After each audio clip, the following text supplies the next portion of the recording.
Samuel Huntington, ele escreveu um livro chamado Choque de Civilizações. Ele analisava, ainda nos anos 90, a futura conjuntura internacional em que o mundo passaria. Aquele espírito de hegemonia ocidental americana de fim da história, basicamente para ele não fazia sentido propriamente dito, porque o mundo passaria a se estruturar de outra forma. Essa nova estruturação da sociedade, segundo o Huntington, estaria ligado não mais à hegemonia ideológica, mas propriamente a um modelo civilizatório, a um modelo de cultura. É por isso que o seu livro se chama Choque de Civilizações. Ele acreditava que os conflitos no século XXI seriam demarcados, como eu disse, não pela disputa do capitalismo, do socialismo ou de qualquer ismo meramente ideológico, mas propriamente as gigantescas diferenças no modo de ser, no modo de ver o mundo, no modo de estruturar a sociedade, que operam mudanças muito mais profundas e indivisíveis do que a mera diferença ideológica. Então, ele é bem pragmático no sentido de analisar o passado recente e a construção das sociedades, indo, ó, vez ou outra, um pouco mais a fundo na formação das sociedades no Oriente, mas não analisando propriamente nossas experiências na Antiguidade, o que os conflitos da Idade Média representaram e impactaram o Ocidente e como a modernidade se inseriu nesse contexto geopolítico. Então, eu acho que é interessante, a partir da sua análise, que é assertiva, e a história recente, os conflitos desde o 11 de setembro, evidenciam que a sua tese estava mais do que correta. Todos os atritos políticos, as guerras, os conflitos, têm uma demarcação essencialmente civilizatória, delimitando as fronteiras desses conflitos, em todos os sentidos. Tanto que, se enquanto você estiver assistindo esse vídeo, você quiser analisar esse mapa que eu estou utilizando como base aí, ele apresenta exatamente estas demarcações civilizatórias. Então, aquilo que alguns cientistas políticos denominam como civilizações, então modos de ser. Então, existe uma civilização tipicamente latino-americana, ocidental, africana, islâmica, hinduísta, ortodoxa, japonesa, enfim. Não é um mapa perfeito nem nada do tipo, mas eu utilizei só para ilustrar e vale algumas reflexões, e principalmente analisando onde estão as zonas de atrito no mundo hoje, onde acontecem tensões, guerras, ou meras questões, vamos colocar assim, conflituosas ou polêmicas. Então, é bastante subjetivo as implicações desses, como esses modelos civilizatórios podem moldar a nossa realidade de diversas formas diferentes. Como é que essa realidade civilizatória pode impactar politicamente a nossa sociedade? Bom, então, em primeiro ponto, eu creio que a gente deva analisar justamente a formação e o que é essas ditas civilizações. Então, civilização vem essencialmente de um contexto de modo de enxergar o mundo, modo de ser, modo de se identificar e também de identificar aquele que é diferente. Então, volta para o ponto da identidade em que você só pode se identificar como X se você tem noção do que é o Y, de você saber que existe o outro que é diferente de você. Então, nós podemos dividir aqui um mundo pré-antigo, até mesmo, vamos colocar aqui como um mundo tribal, que é basicamente o momento de formação dos povos que nós temos ciência. Então, eu diria que esse mundo tribal é demarcado propriamente na era dos mitos. Pode ser reis épicos que fundaram os povos, por exemplo, como Gilgamesh, ou então nós podemos também pegar o mito de Heracles, o mito de Hércules, né, que serve de fundação para os povos que habitavam a Grécia de hoje, em especial Esparta. Enfim, nós vamos ver em todos os povos os mitos de fundação, sendo essas figuras históricas que vão demarcar dentro de si, em suas histórias, os valores fundamentais que são valorizados por aquele povo. Então, isso é bem interessante de você observar como esses mitos de fundação vão circundar mensagens extremamente profundas que muitas vezes nós, uma sociedade secularizada, não conseguimos absorver a fundo as mensagens metafísicas que esses mitos de fundação tendem a passar, seja porque nós não temos mais a mentalidade transcendente necessária para entender essas lições, seja também por provavelmente nós não termos mais as mesmas realidades a qual aqueles mitos tentavam passar certos ensinamentos. Então é até complexo a gente tentar se colocar no local desses povos fundantes. Então, mas de toda forma, a partir desse mundo tribal, através dos clãs, através das conquistas, a gente consegue identificar a formação de uma cultura. E essa é a base, assim, a base da base para uma civilização. A cultura. E a cultura só vai emergir, e a unidade como um todo, através da religião. A religião é o que circunda, que fecunda propriamente uma civilização. Só a partir da religião vai ser possível adotar códigos morais homogêneos para toda uma sociedade, para todo um povo. Só a partir da religião, com aqueles costumes advindos da ordem de valores, é que vão poder ser nutridos, cultivados para de fato gestar uma cultura. A gente vai observar isso desde a antiguidade, como também na Idade Média cristã, como a fé foi a base central para o desenvolvimento da arte, até mesmo das noções de trabalho, enfim, tudo aquilo que circula a vida humana, que traz uma identidade essencialmente própria e que fundamenta as bases de um povo. Nós podemos pegar também, enfim, todos os povos advêm de uma religião comum, tanto que a gente vai ver até mesmo que as definições de muitas civilizações estão implícitas na sua própria religião fundante. O que chega no ponto da denominação ocidental, que nós vamos comentar um pouquinho mais à frente.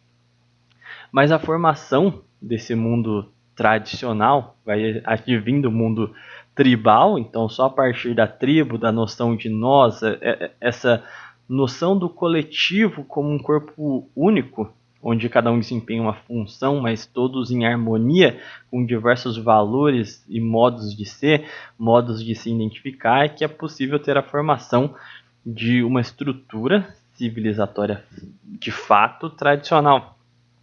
Então, dentro do mundo tradicional, a gente pode colocar desde as civilizações da antiguidade até aos países que se formaram na Idade Média. Todos eles mantinham uma estrutura social, uma estrutura cultural, uma estrutura até mesmo econômica condizente com esse modo de analisar a sociedade a partir do ponto de vista transcendental, através da religião, que vai modular a cultura, as relações políticas, as instituições e todo o restante. Então, os conflitos entre mundos, ou seja, esse choque de culturas, já pré-existiam no próprio mundo tradicional. Então é como eu gostaria de exemplificar aqui a modernidade como um vácuo da realidade. É como se a gente parasse de ver o mundo de fato como ele é. E a maior marca disso talvez seja o próprio conflito ocidental.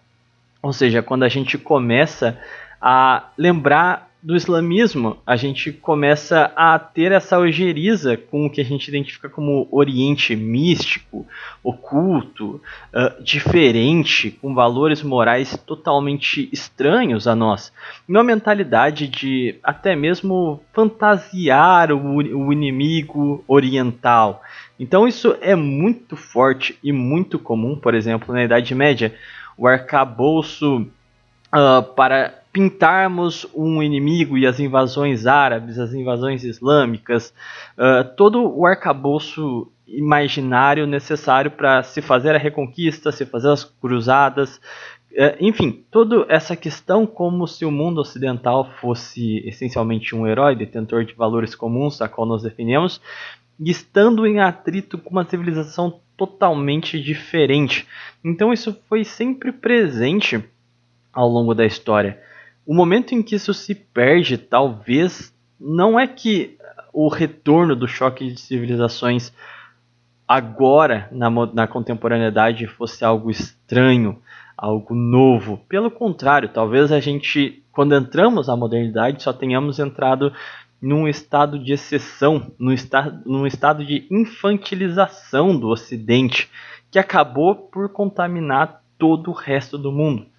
Então, quando a gente olha principalmente para a Idade Média, o fenômeno das cruzadas é algo que aparenta ser muito contemporâneo a nós. Nós conseguimos, em alguma medida, entender a ojeriza do mundo ocidental, ou oriental e vice-versa.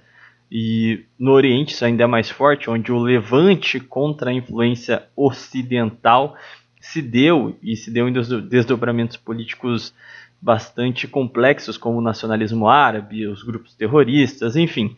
Lá eles vivenciam isso com muito mais força, enquanto para nós ocidentais o medo do Oriente, a repulsa aos islâmicos, etc., vem mais de uma propaganda midiática de vilanização daqueles povos. Então, se mantém aquela mentalidade de Oriente e Ocidente, se restaura essa noção de que nós não estamos aqui num choque necessariamente tão reduzido de bem e mal, ou então um choque ideológico, como foi a Guerra Fria, mas é um choque de mundos diferentes, onde a gente não consegue sequer, analisando a fundo a situação, sequer julgar propriamente as ações deles, esperando que eles compreendam os nossos julgamentos, porque são universos díspares, são realidades completamente diferentes, propriamente por um modelo de infantilização, essa confusão no entendimento da realidade,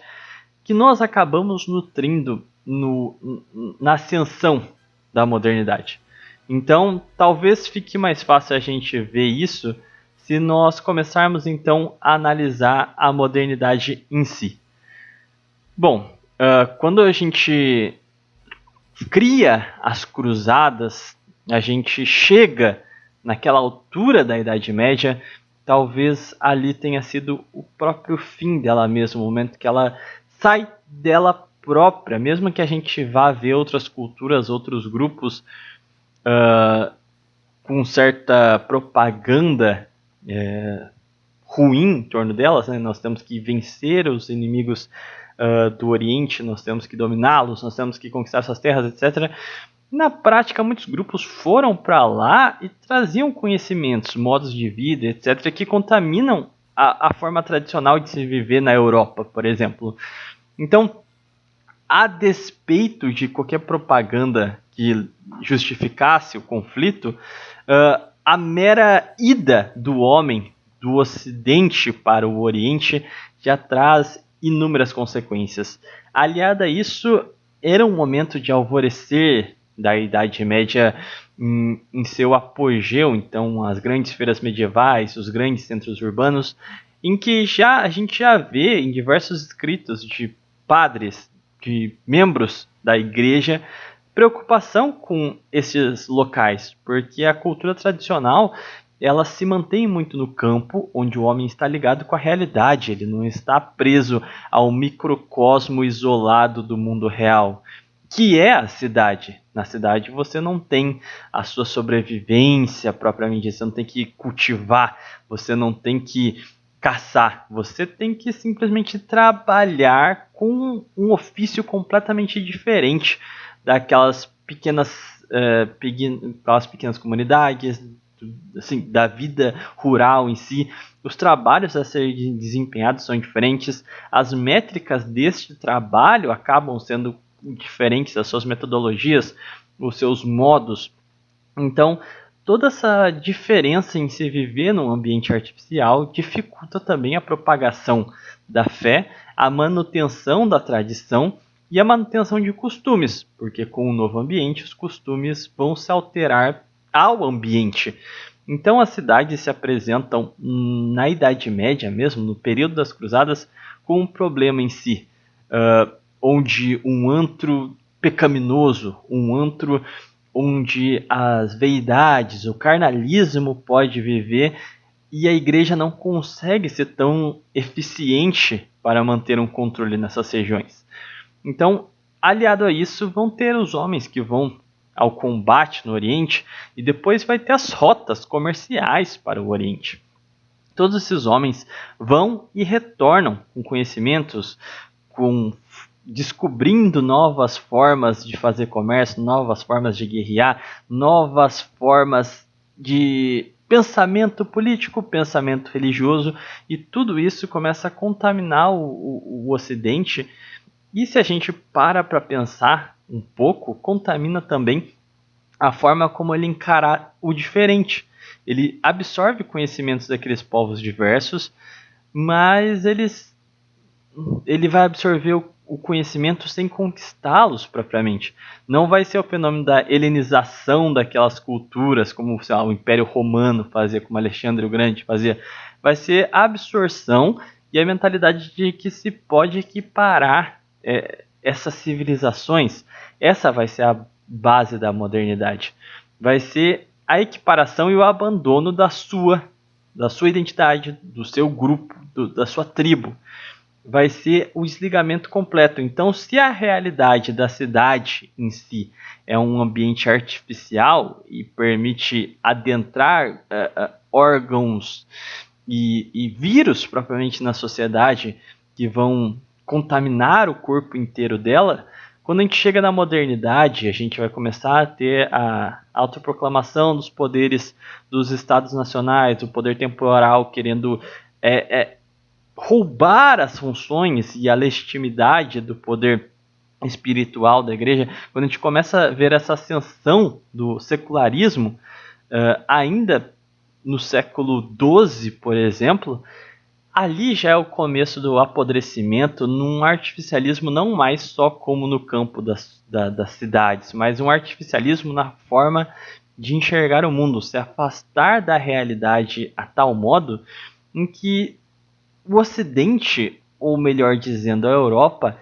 se acha capaz de analisar a realidade fora dela, como se ela não necessariamente fizesse parte daquilo, como se ela não tivesse uma cultura a defender, porque se você não a defender, ela vai se perder, e é exatamente isso que acontece.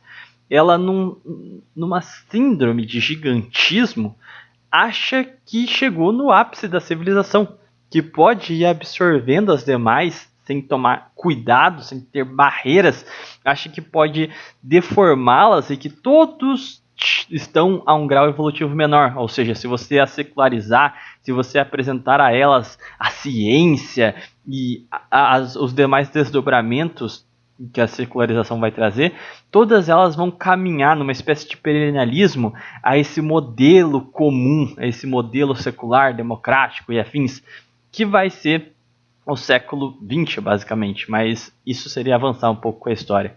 Mas, enfim, o Ocidente europeu, particularmente, vai cair nesse problema central de gigantismo e de achar que ele chegou a um novo centro civilizacional, a um novo nível, onde ele não precisa defender mais a sua cultura, vamos muitas aspas aqui, tribal, ou seja, ele não precisa mais defender o modelo de civilização cristã, porque ele superou isso. Agora ele entende como é formada os povos, as civilizações, ele está acima disso. Ele pode levar essa luz do conhecimento, essa luz do saber, né, o iluminismo, para os outros povos, para que todos cheguem nesse nível mais avançado civilizatório. Essa arrogância que, na verdade, serve para tapar uma burrice que é justamente negar a realidade, acreditar que esse artificialismo é o mundo real. O problema é que o mundo ocidental vai ser mergulhado nessa esquizofrenia através dos séculos. Vai começar a agir e trazer desdobramentos em cima de desdobramentos desses pensamentos fictícios, utópicos de realidade, a ponto de levar os problemas dessa mentalidade para o resto do mundo. E esse pensamento, a gente também não pode tirar algumas prerrogativas que ele trouxe para o mundo, vamos dizer assim.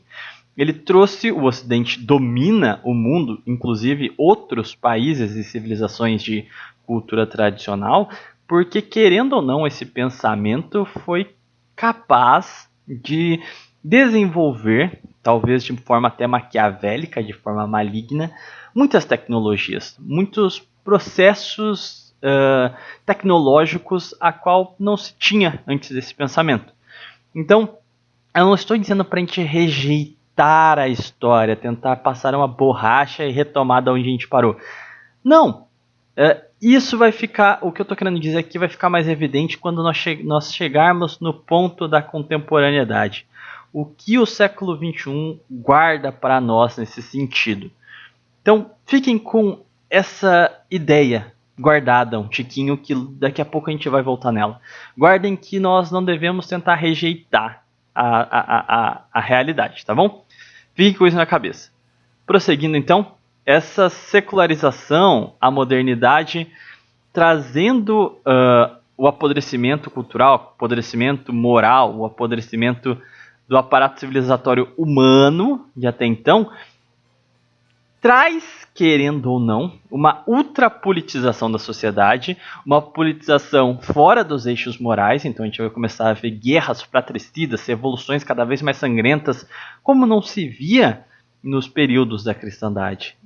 São situações estranhas e cada vez mais sanguinárias, porque estão soltas, livres da moral cristã, que era o que dava a base para o desenvolvimento de um código de leis, para um desenvolvimento de uma cultura altiva, para as noções, enfim, das mais diversas. Então, se ver indiferente a todo o produto produzido pela civilização cristã, ou seja, pelo período de formação da identidade europeia, vai produzir deformidades em todos os campos e áreas da vida humana.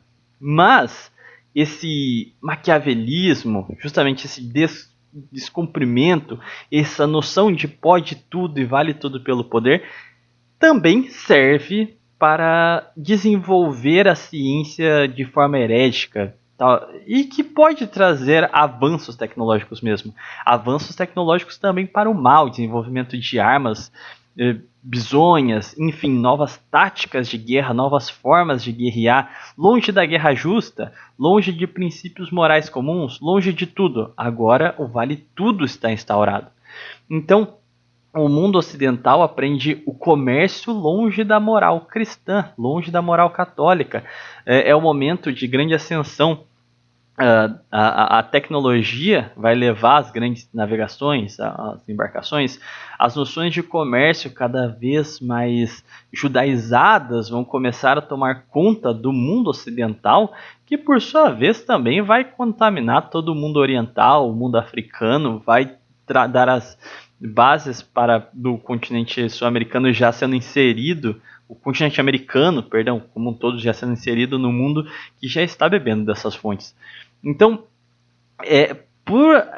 por a Europa conseguir chegar no resto do mundo primeiro e já nesse estágio civilizatório, o que a gente vai perceber é justamente que todos esses preceitos vão dar a ela a tecnologia acima das demais civilizações, capaz de suprimir e dominar os demais povos ao mesmo tempo que impor a eles modos de fazer trocas econômicas, modos de agir e operar geopoliticamente. Então, esse secularismo nas relações políticas num mundo pré-globalizado, mas que em algum grau já estava conectado desde as navegações, então já vai ditar as regras do jogo nesse sentido. Então vai ser esse momento onde o pragmatismo, onde a ação política longe de princípios morais vai ser muito forte e vai dar a noção para o europeu secularizado. E aqui entra um ponto. A gente vai ter, antes da secularização, o mundo ocidental cristão e pós a secularização, o mundo ocidental. Tudo que a gente fala como mundo ocidental, nós não estamos falando aqui da igreja, do cristianismo, nós estamos falando desse novo ocidente que está longe dos seus traços tradicionais e se acha muito superior por não os tê-los mais. Eles acreditam ter superado esta fase civilizatória, que vai se mostrar um erro grotesco no futuro. Mas nesse estágio da história humana, vai permitir que este ocidente colonize o resto do mundo. Vai permitir que esse ocidente oprima e tire vantagem das demais civilizações, fazendo, de fato, fortificando a sua crença de que ele é superior aos demais.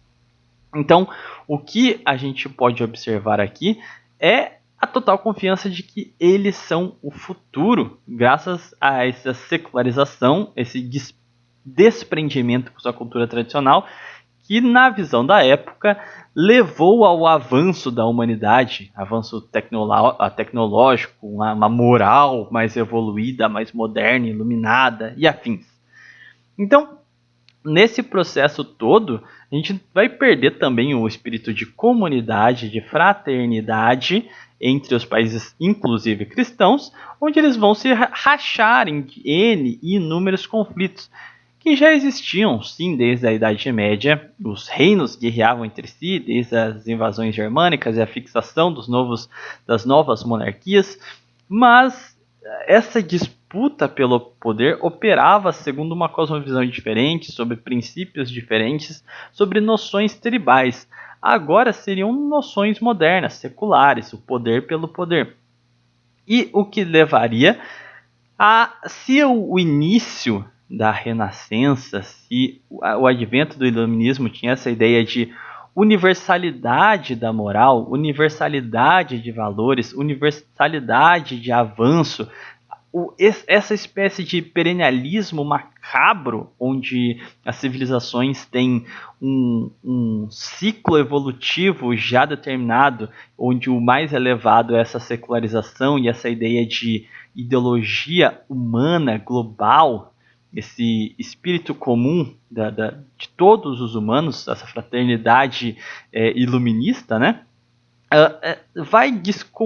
Vai chegar a dado ponto, a gente consegue observar isso no século XIX em particular, mas vai sendo gestado aos poucos pela uma espécie de realpolitik, né? Advinda propriamente de Maquiavel, ou seja, eles vai ter o romantismo nesse sentido mais iluminista, de você acreditar na civilização ocidental, que ela é humanitária, que ela é universal, que todos os povos vão caminhar para elas, e ao mesmo tempo também vai ter a noção de que, bom, agora que nós não temos mais Deus para balizar as nossas morais, os nossos princípios, então o poder está livre, a gente tem que fazer o que for necessário por ele. É o que deixam os conflitos políticos cada vez mais sangrentos.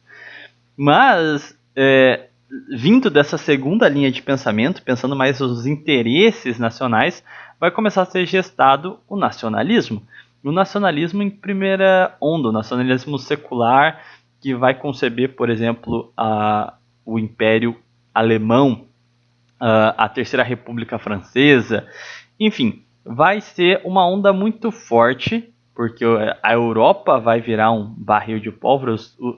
Essa arrogância de que a Europa já está num novo nível civilizatório, acima de todo mundo, e toda a política do mundo se centraliza nas ações desses grandes impérios, dessas grandes nações, o que faz fortificar essa confiança, faz com que eles queiram reduzir o seu grau, a sua lupa para os conflitos entre eles próprios, ou seja, guerrear entre eles e descobrir quem é o mais forte. Então, vai vir então para identificar se a base dessa modernidade advém de que essa moral superior, esse novo estágio civilizatório é perennial, ou seja, todos vão chegar nele. Agora que os países da Europa, em teoria, estão todos nesse nível, o que diferenciam eles, já que é uma visão humana global? Então é aí que o nacionalismo vai voltar, vai ter que nascer, vai ter que surgir justamente para diferenciar esses impérios, para falar, não, peraí, todos nós concordamos que estamos nesse nível civilizatório, mas eu sou diferente de você porque a minha nação é formada por essa raça, por esse povo, por esse modo de ser. Então você vê que mesmo com as deformidades na modernidade, por uma realidade própria, pela natureza do poder, mesmo em plena modernidade, o nacionalismo surge porque a modernidade é contraditória, ela não se adequa à realidade. Então o nacionalismo vai ser uma forma, um dispêndio de se analisar o que restou de realidade posta na cara desses europeus que se achavam no centro e desprezavam os povos tradicionais, achavam eles subdesenvolvidos, tribos compostas por macacos, basicamente. Eles vão observar isso, só que eles vão perceber que as civilizações que estão no mesmo nível civilizatório que eles ainda preservam diferenças. E o que vai justificar essas diferenças se eles já estão nesse nível civilizatório mais elevado? O que justifica essas diferenças, então, é o surgimento do nacionalismo. Vai explicar a origem, vai tentar fazer uma analisada do passado que eles repudiam de forma revisionada. Então eles vão tentar reciclar alguns valores, mas sem por acidente restaurar a ordem antiga. Então, eles tendem a querer valorizar a antiguidade. Os países europeus, em particular, têm muito medo da refundação, de olhar para a Idade Média, porque ainda era muito recente, os países ainda poderiam dar um passo para trás. Então, por exemplo, o nacionalismo germânico vai tentar olhar para aquele paganismo germânico antigo, pré-cristão. Ele não vai olhar para a grandiosa fundação do Sacro Império. Por exemplo, a França vai ser inclusive um processo bastante interessante, porque a gente vai ver Maurras no centro desse debate, que o nacionalismo francês pré-integral, ou seja, o nacionalismo romantista só, o nacionalismo romântico, vai tentar dar as bases da nova França através do momento de fundação revolucionária, ao invés de analisar toda a experiência de séculos cristã. Então a França vai ter dois nacionalismos, né? O que se impôs, o que, vamos dizer assim, ficou como oficial, que é o da França revolucionária, que nega e tenta apagar o seu passado, e o nacionalismo integral de Maurras, que vai ver a integralidade da França, que vai valorizar gigantescamente sua experiência medieval, a sua catolicidade, mas também não negar por completo os acontecimentos que moldaram a sua identidade moderna. Mas, de toda forma, o que vai sair vitorioso vai ser esse nacionalismo extremamente artificial da França, esse nacionalismo napoleônico, esse nacionalismo revolucionário de valorizar o momento em que eles entram na modernidade. E, enfim, todo país vai ter a sua forma de criação de um nacionalismo artificial só para justificar os motivos deles estarem guerreando, basicamente. Um motivo para você guerrear é porque você vê alguém diferente de você.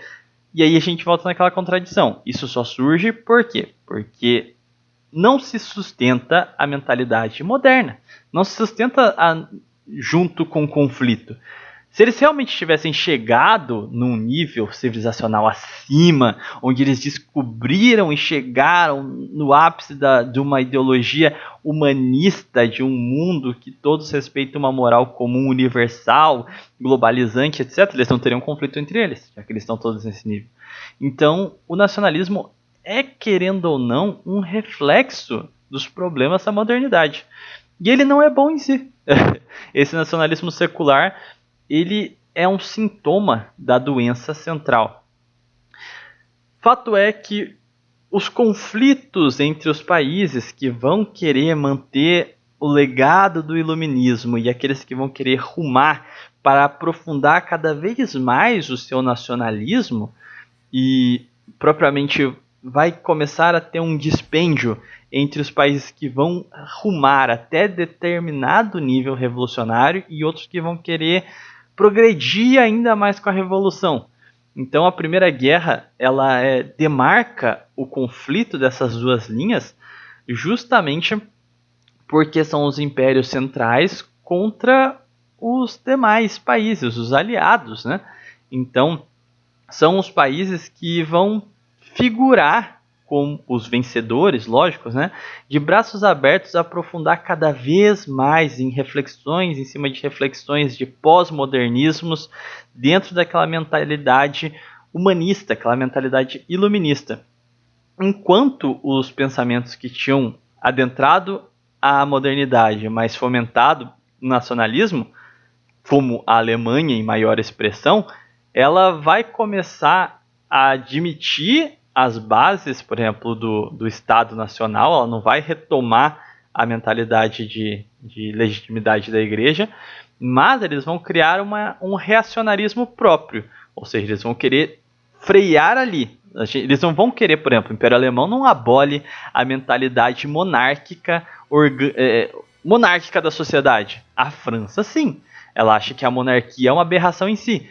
Então perceba, são tonalidades diferentes da subprodutos da modernidade, mas que vão chegar em conclusões diferentes daquilo que propriamente aparenta ser mais conveniente e que também representam resquícios, formas daquele modo tradicional de ver a realidade e existir, que ainda talvez exista no subconsciente dessas nações. Vão ser reflexos de um resquício de mentalidade tradicional, talvez, sendo impostos ao mundo moderno. Esse talvez seja o grande ponto.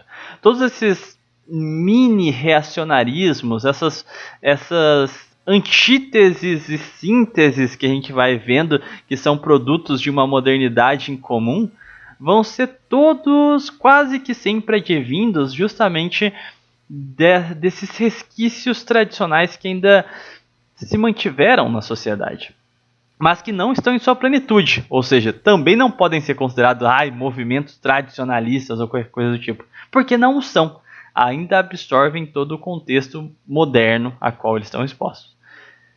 Fato é que com a queda dos impérios centrais, é obrigada uma superliberalização do mundo ocidental. Seria a formação do mundo ocidental como nós conhecemos hoje. Mas calma, eu não estou dizendo que nesse momento eles já conseguem implementar isso de fato, impor isso fatidicamente. O que eu estou querendo dizer aqui é que as bases desse mundo moderno, esse mundo mercadológico, materialista, secular, e que tem esse narcisismo de superioridade, de achar que são o apogeu da civilização, vão estar ali. E que todo mundo tem que ser ocidentalizado a esses padrões. Já vai existir essa ideia. Para começar, os conflitos no Oriente Médio já começam aí, porque a Inglaterra, vencedora da guerra, vai começar a ter que cuidar dos povos árabes, inclusive vão ajudar bastante os sionistas nesse sentido, que vão já tentar deformar, enquadrar o povo árabe, o povo muçulmano e tantos outros povos da região a essa sua régua moral ocidental, que é completamente estranha a eles. E que vai desembocar, em última análise, no nacionalismo árabe, que é a total rejeição e ódio ao Ocidente, que de fato ficou tentando desfigurá-los, tentando impor um modelo exógeno a eles. Mas a gente já chega lá. O que a gente pode observar então é que vai se ter no mainstream midiático, na cultura, em toda essa mentalidade de que, bom, o nacionalismo perdeu a Primeira Guerra. Os impérios centrais, impérios que não são mais aquelas monarquias como da Idade Média, são impérios de estados nacionais, quase seculares. O Império Alemão é muito a face disso, esse império herético, que nada tem a ver com as monarquias antigas, mas que foi uma nova forma de reacionarismo, uma nova forma de interpretar a modernidade. Então, a queda desse nacionalismo vai criar, no pós-Primeira Guerra, e até a crise de 29, essa completa hegemonia de que esses ideais são atrasados, são bregas, nós temos que olhar a diversidade, a modernidade, o mundo integrado na nova conjuntura econômica liberal, e vai trazer todo esse conjunto de valores muito comuns para nós desde o final da Segunda Guerra. Ou seja, todo mundo que nós temos hoje já estava gestado para ter sido implantado ainda no pós-Primeira Guerra. O inimigo, o nacionalismo, o reacionarismo, que são resquícios de modernidade diferente do globalizante, ele já foi vencido. E aqui é importante de só porque o nacionalismo secular ser inimigo da modernidade plena não significa que ele seja menos pior do que ela. Talvez menos pior, mas não chega a ser bom. Então, a modernidade plena, esses valores progressistas propriamente, esse liberalismo, ele só está combatendo frontalmente essas ideias reacionárias, nacionalistas, porque o real inimigo e o inimigo verdadeiro, o inimigo que representa aquilo que é bom, que é o que nós devemos buscar, que é o mundo tradicional, já havia sido destruído naquela altura do campeonato. Só para deixar bem claro, para que vocês não façam uma interpretação errada e comecem a idolatrar ídolos falsos, modelos igualmente falhos de organizar a sociedade. Mas, de toda forma, isso vai ser bastante importante para os grandes nacionalistas do século XX. Se a gente vê o que Codrano falava sobre a mídia nariguda que dominava a Romênia, vai ser sempre essa questão nas universidades, principalmente quando ele fala para os meus legionários sobre as universidades da Romênia, é sempre retratando o nacionalismo como algo passado, que foi superado, que foi de fato que sucumbiu perante a superioridade do Ocidente liberal, das ideias seculares. Então, sempre atacando a figura monárquica, as figuras tradicionais, a igreja, enfim, todos os resquícios, aquelas últimas pontas que o mundo tradicional havia legado para nós. Ou seja, exatamente a mesma propaganda que nós vemos hoje. Propagandas propriamente 100% jacobinas, que nós devemos se inserir numa economia globalizada, que nós devemos aceitar o progressismo social, que nós devemos ser contra as instituições tradicionais, ou seja, nós temos que ser contra a monarquia, nós temos que ser contra a igreja, nós temos que ser contra todos esses símbolos patriarcais, todos esses símbolos, esses resquícios do mundo tradicional. Então, toda essa propaganda que a gente jogam para a gente hoje já estava sendo ventilada no pós-Primeira Guerra. A ideia era que essa ordem hegemônica já se mantivesse ali. Mas, com a crise do capitalismo e propriamente a Revolução Industrial ainda não estava no seu apogeu, não é como hoje. Então, ainda existia o chão de fábrica, sabe, proletário.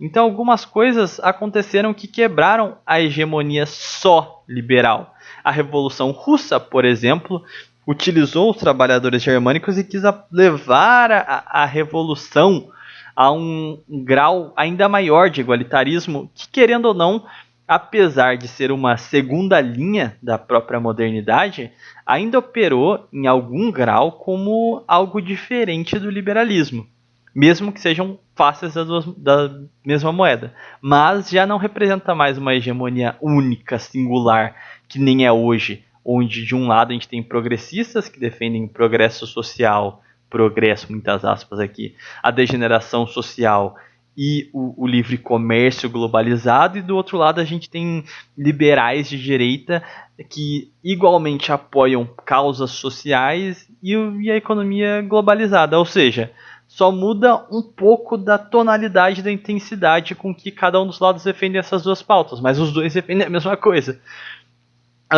O grande ponto é que, primeiramente, a gente vai ter o comunismo, que vai ter algumas diferenças, por exemplo, relacionadas à economia, bem contrastantes com a democracia liberal, que era o projeto inicial de ter uma hegemonia, mas o real rompimento com esse projeto de imposição dessa ocidentalização do mundo, para que todos fossem julgados sobre essa mesma ótica, como se essa visão iluminista fosse inquestionável e suprassumo da civilização, que poderia julgar todas as demais sobre a sua lupa, sobre a sua moral, que nem hoje faz a ONU, sabe? Vocês não respeitam direitos humanos.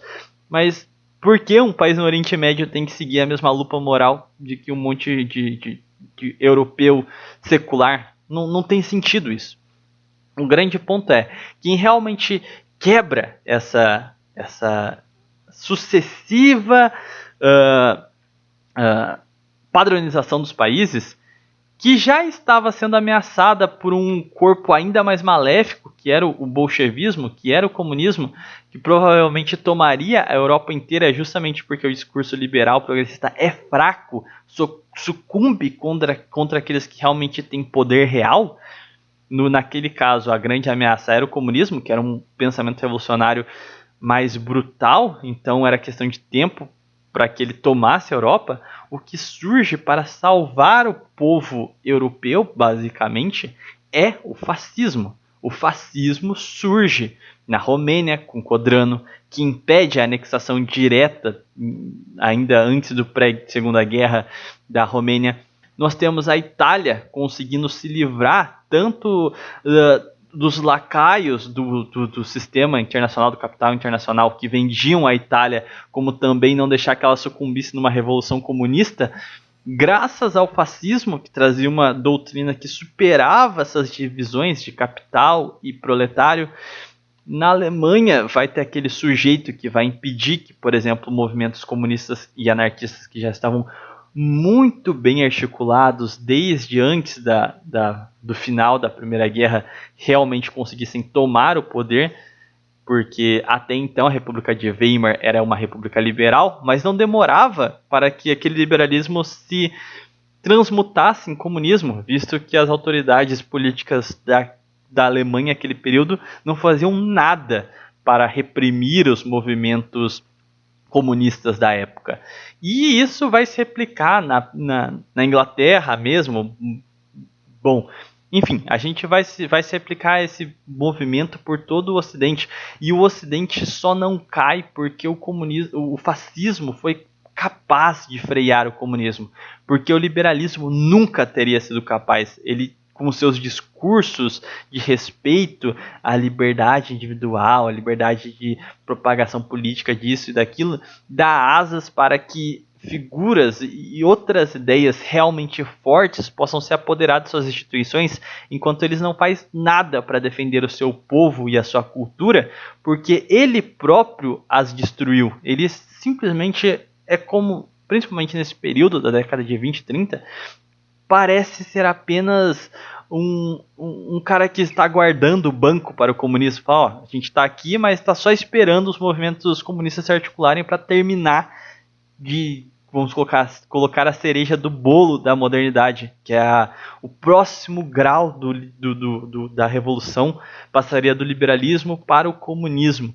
E a década de 20 e 30 é isso, mas um fator fora da equação, que foi o nacionalismo integral, que todos esses autores, em alguma medida, beberam do nacionalismo integral de Malthus. Isso é fato, todos. Salazar, Franco, o Primo de Rivera, no caso junto de Franco, né? O próprio Mussolini, enfim, todos eles beberam em algum grau desse vanguardista que foi o Malthus. Então, esse nacionalismo que estava fora da equação, que não esperava que surgisse, conseguiu se impor através da quebra do capitalismo na crise de 29, com mais ênfase, lógico, né? Mas existiram movimentos nacionalistas que já chegaram ao poder mesmo antes da deflagração total da falha do liberalismo, como foi o próprio Salazar, como foi o próprio Mussolini, enfim, diversos grupos chegaram antes do próprio crash da Bolsa ao poder, mas de toda forma, isso não estava calculado. A crise, mesmo a falha do liberalismo, a ideia é que essa crise simplesmente servisse para impulsionar o comunismo e não para uma nova vertente ligada à essência dos povos. Não que o fascismo fosse essencialmente bom ou essencialmente tradicional, qualquer coisa do tipo. Não, definitivamente não. Alguns até podem se aproximar disso, como foi o falangismo, como foi o salazarismo, mas mesmo assim não chegam a ser uma representação ideal do que existiu na Europa pré-ocidentalização secular, né? Pré-modernidade. Mas de toda forma, até aqui a gente consegue observar o seguinte: o resto do mundo não foi capaz, as demais civilizações não foram capazes de criar ideologias políticas. Reparem, todos os ismos estão centralizados ali naquela porção de terra que chamamos de Europa. O comunismo sai dali, o fascismo sai dali, o liberalismo sai dali. Todas as correntes políticas dominantes saem dali e vão agitar o século XX inteiro com ideias essencialmente formadas e gestadas ali. Ainda assim, mesmo que sejam ideias antagônicas e podem se bicar entre si em menor ou maior grau, representam ainda um domínio e uma certa centralidade de pensamento que é ditado pelo mundo saindo da Europa. Quando a gente vai ter a segunda derrota do nacionalismo, e agora sim a fixação hegemônica do pensamento revolucionário sendo imposto pelo mundo com uma propaganda de fato agora que vai colar, que vai conseguir reprimir todo e qualquer levante posterior, vai entrar a Guerra Fria. Duas correntes políticas revolucionárias brigando entre si, o liberalismo e o comunismo. Então, todo o mundo, todas as civilizações que não tem nada a ver com o modo como pensam, como julgam que é certo, que é errado com a civilização ocidental, vão ter que se posicionar em cima dos arcabouços dessas doutrinas ideológicas formadas pelo ocidental. Ou seja, povos que não têm a capacidade de compreender essas ideias porque não pensam como ocidental, vão ter que se alinhar a uma dessas ideologias, mesmo não conseguindo compreender nenhuma delas de fato. Podem pensar que compreendem, mas não compreendem. O caso maior disso talvez seja a China, que é comunista, mas eu acho que eles não entenderam muito bem a ideia. Eles nunca deixaram o seu modo particular de viver, de operacionar. Se você vê como o comunismo chinês foi implementado, se assemelha muito com a queda de qualquer outra dinastia. A história da China é isso, é uma dinastia que derruba a outra, toma o poder e implanta o seu modelo. E o comunismo chinês, ele é estranho, porque é uma ideia exógena que foi implementada ali, mas de forma prática manteve o modo de vida chinês, mesmo com as suas revoluções culturais, a tentativa de suprimir a cultura. Mas quantas vezes tentar apagar o passado não ocorreu sobre outras dinastias? Tá entendendo? Mesmo que represente a Revolução Comunista na China uma tentativa de apagar o passado da China, isso sempre aconteceu. Toda vez que trocavam uma dinastia, tentavam apagar os resquícios da anterior. Então, querendo ou não, e a forma como a China utiliza os seus mecanismos de poder deixam bem claro que ela nunca assimilou muito bem o que é o comunismo. Isso que ela tem ali é um modo de vida muito próprio do que o chinês sempre fez ao longo da história. Tanto é que você olha para a Coreia do Norte, você vê para todos os países que tentaram implementar ideias ocidentais em seus territórios, sempre acabam com um traço oriental muito forte. Kim Jong-un sendo filho do Kim Jin-jin, Kim Jong-il, ou seja, é uma dinastia, não parece um comunismo, parece uma monarquia. Então, mesmo que eles tentem operacionar essas ideologias vindas da Europa nos seus países, a sua cultura ainda é preponderante a essas ideologias. Então, o que a gente vai observar aqui, e voltando ao princípio, que é a tese do Huntington, é justamente que a cultura, a tradição, é superior à ideologia.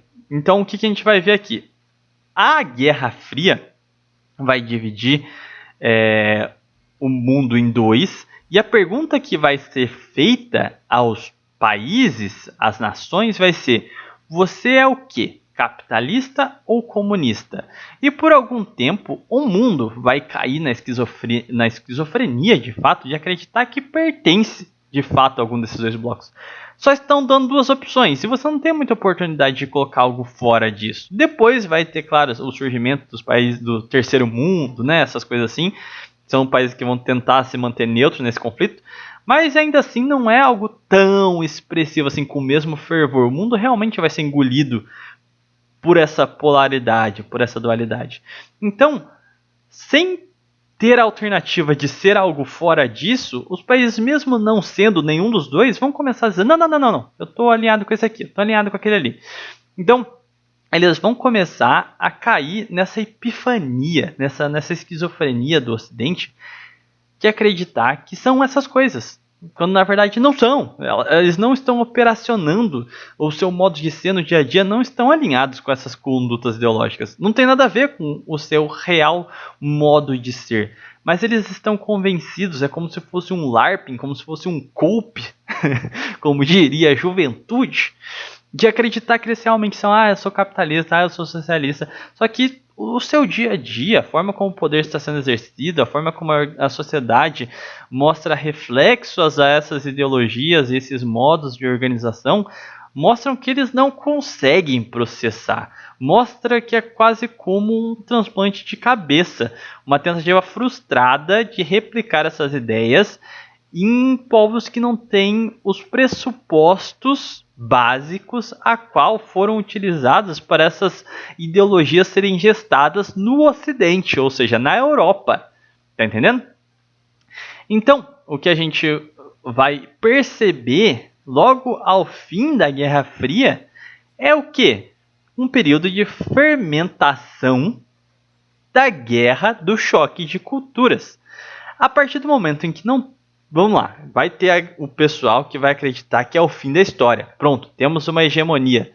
Todo mundo agora é liberal, todo mundo agora é capitalista, todo mundo agora é igual, não vai ter mais guerra, porque todo mundo não vai ter mais conflito, porque todo mundo está dentro de uma mesma hegemonia, todo mundo está num mesmo modo de pensar. Muitos realmente vão acreditar nisso, que o fim da polaridade era isso. Mas ninguém percebeu que mesmo... a partir do momento em que o Ocidente começa a ter um domínio tecnológico superior aos demais e é capaz de colonizar o mundo inteiro, ele já tinha essa hegemonia. O que ele tinha era fragmentações internas de modos de encarar a modernidade dentro do próprio Ocidente. Mas ele já tinha essa hegemonia, ele já suprimia todo o mundo com essa sua ideia de superioridade do iluminismo. Mas nem por isso, mesmo ele tendo essas ferramentas de impor as suas ideologias aos países, as suas colonizações, etc., nem por isso foi capaz de exterminar as culturas. Na Guerra Fria, talvez se evidenciou vamos dizer assim, uma forma em que esses países acabaram esquecendo quem eles eram. Acabaram realmente comprando o discurso da Guerra Fria. Mas assim que ela acaba e todo mundo é a mesma coisa, enquanto muita gente acreditava que agora acabou a história, porque não vai ter mais conflitos, agora todo mundo está interligado numa economia mundial, todo mundo... não, agora vai ter a internet, todo mundo está conectado, todo mundo está junto, todo mundo está... Tem a ONU que está vendo os direitos humanos no mundo inteiro, agora todo mundo vai ser julgado por uma mesma régua, por uma mesma ótica. Ninguém percebeu que acabou o ponto que mantinha a Guerra Fria a todo vapor. ironicamente, né, a Guerra Fria estava fervendo. Então, ninguém vai perceber que o que fazia ela ser esse conflito mundial, a qual inclusive outras civilizações que não tinham nada a ver com esse conflito ocidental se sentiam parte desse confrontamento, era que chegava até ele a pergunta de que lado você está. Escolhe um, ponto. Você não pode ficar de fora. Agora que a gente tem uma hegemonia, os países das mais diversas civilizações vão olhar para si e pensar: o que eu sou? Beleza, a gente tem uma hegemonia, mas eu não sinto que eu sou esse americano. Eu não tenho essa cultura liberal, não tenho essa cultura liberal, ou essa cultura secular. O que eu sou?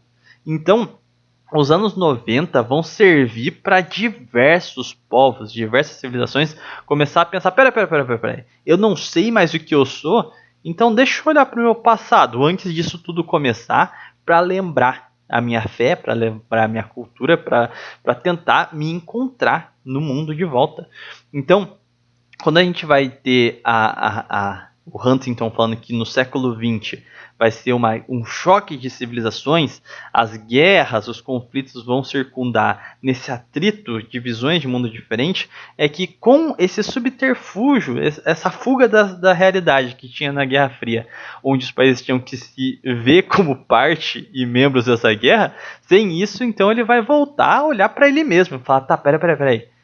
Eu sou um país shintoísta. Não, eu sou um país católico, eu não sou um país socialista, um país capitalista. Eu não me vejo como igual aos países do Ocidente. Eu tenho um modo de vida diferente, eu encaro a realidade diferente do que a ONU está falando, que eu tenho que respeitar direitos humanos, inclusão, isso e aquilo. Eu falo: não, minha cultura e meus ancestrais nunca respeitaram isso.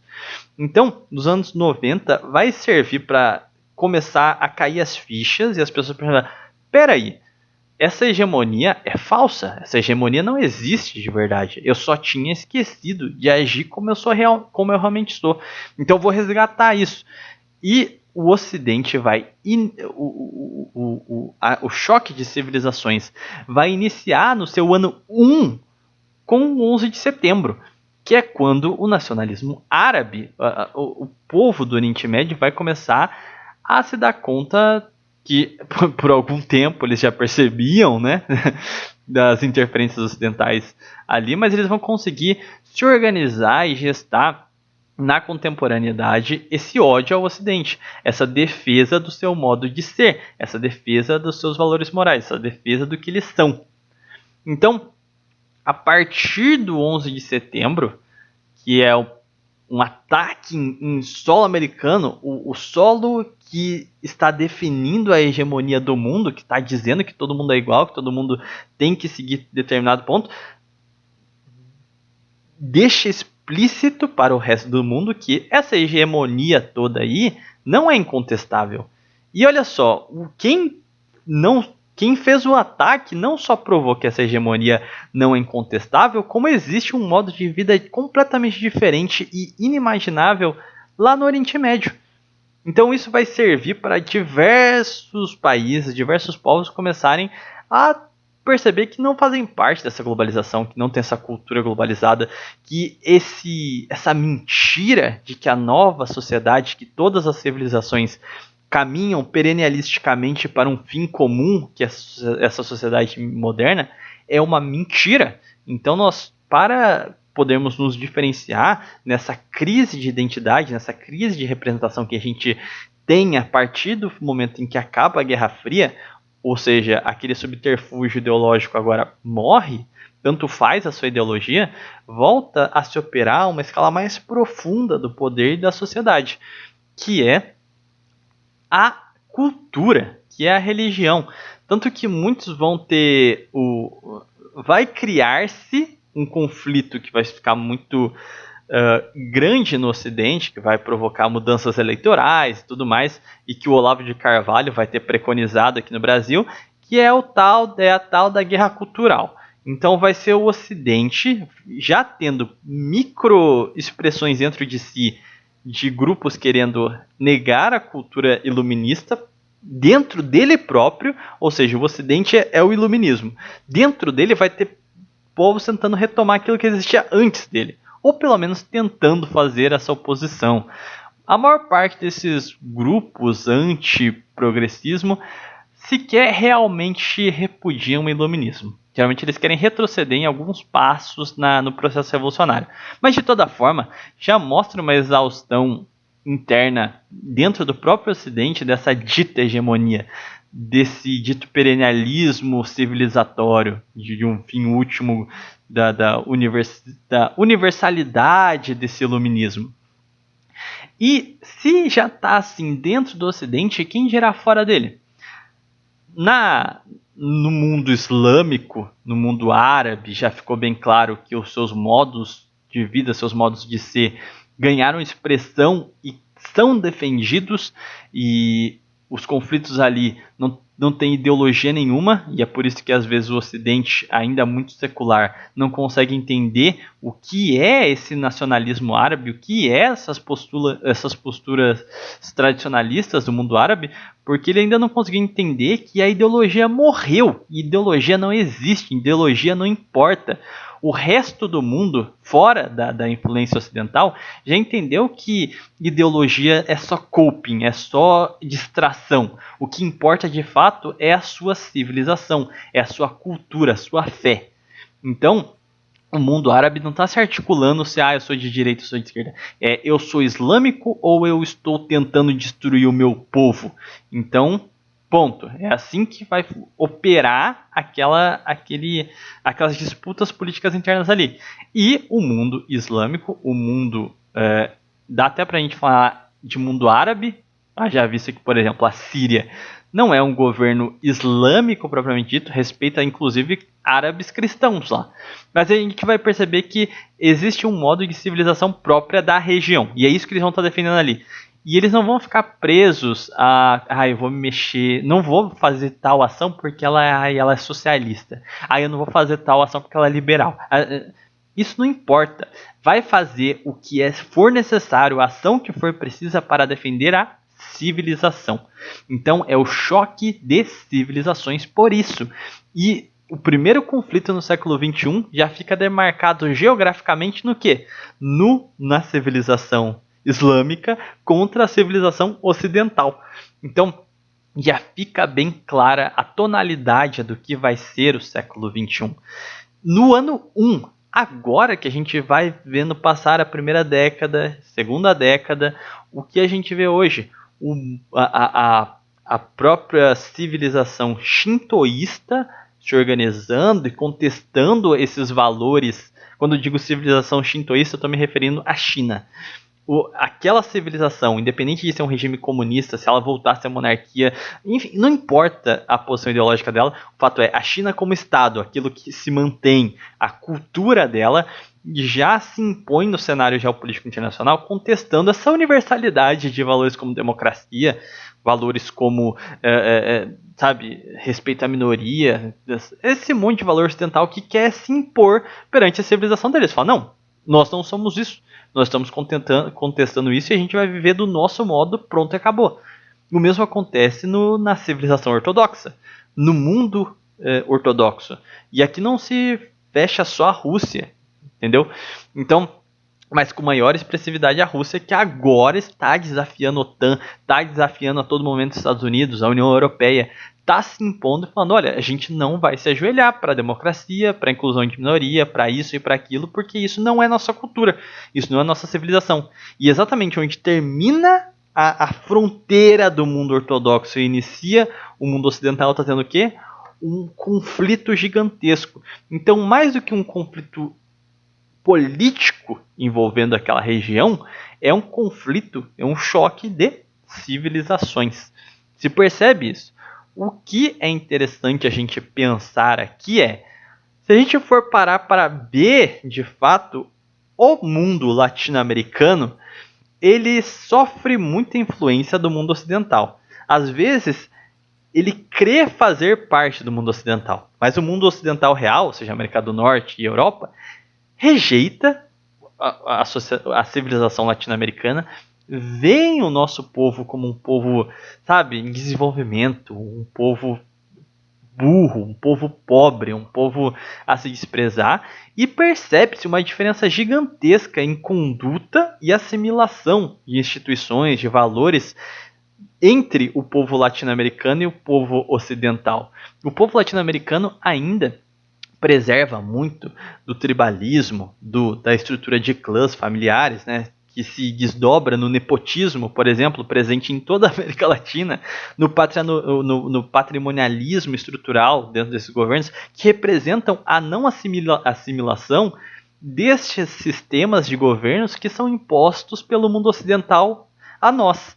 Nós mantemos um modelo de agir e pensar ainda muito romano-ibérico, alguns traços do romanismo ainda, mas também outros traços e de maior expressão herdados da civilização ibérica, daquele modo de agir e pensar especificamente. Então, mesmo que as nossas instituições tentem macaquear as ocidentais, o nosso povo, o nosso modo de ser e agir e viver, a nossa cultura ainda é totalmente latina. Ela não consegue se adequar ao Ocidente. Ou seja, somos uma civilização diferente.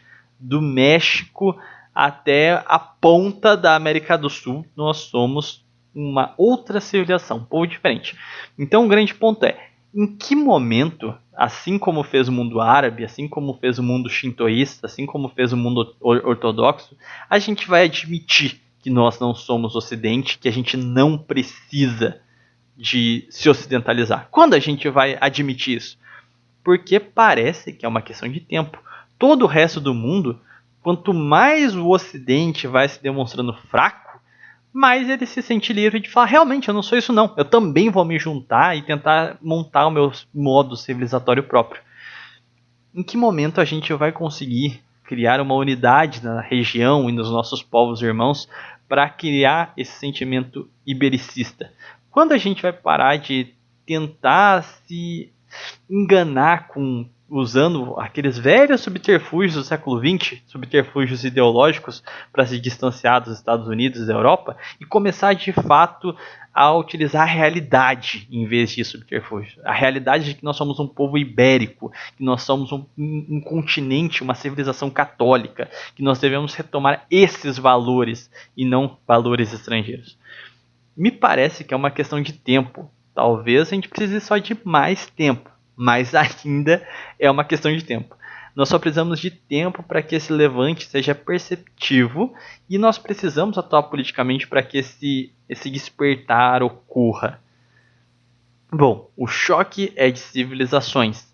Quanto tempo vai levar para a civilização latina, ibérica, hispânica se levantar também contra o mundo ocidental, contra os inimigos ao norte, contra os inimigos do ultramar, né, a velha Europa?